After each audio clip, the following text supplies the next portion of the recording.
ലോക്സഭയിൽ നിന്നും അയോഗ്യനാക്കപ്പെട്ട ശേഷം ആദ്യമായി വയനാട്ടിലെത്തുന്ന രാഹുൽ ഗാന്ധിയെ സ്വീകരിക്കാൻ നാടൊരുങ്ങുന്നു. കൽപ്പറ്റ നഗരത്തിൽ വൻ പന്തലാണ് ഒരുങ്ങുന്നത്.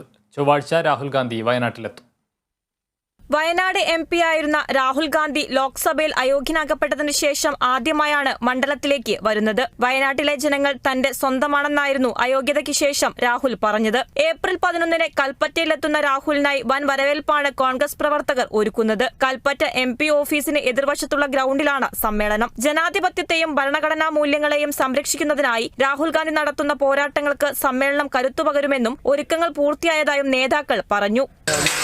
പതിനായിരക്കണക്കിന് ആളുകളെ ഉൾക്കൊള്ളാൻ കഴിയുന്ന രീതിയിലാണ് ക്രമീകരിച്ചിട്ടുള്ളത്. അതിന് പുറമെ രാഹുൽ ഗാന്ധിയുടെ ഓഫീസിന്റെ മുൻഭാഗത്തും റോഡരികിലുമായിട്ടുള്ള എല്ലാവർക്കും പ്രസംഗം കാണാനും കേൾക്കാനുമുള്ളതായിരിക്കുന്ന സംവിധാനവും LED സിസ്റ്റം ഉൾപ്പെടെ ക്രമീകരിച്ചിട്ടുണ്ട്.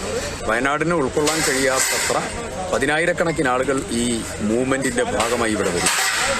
വൈകുന്നേരം 3 മണിക്ക് SKMJ ഹെലിപാഡിൽ ഇറങ്ങുന്നതായ രാഹുൽ ഗാന്ധി അവിടെ നിന്ന് റോഡ് ഷോ ആയി ആയിരക്കണക്കിന് പ്രവർത്തകർ UDF പ്രവർത്തകന്മാരുടെ ജനങ്ങളുടെ പിൻബലത്തോടുകൂടി ഈ ഗ്രൗണ്ടിലേക്ക് പ്രവേശിക്കും.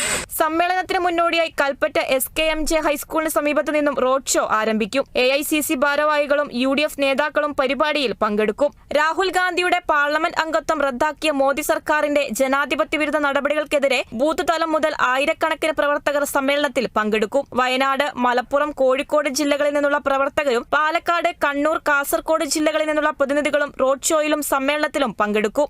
Kerala vision news, Wayanad.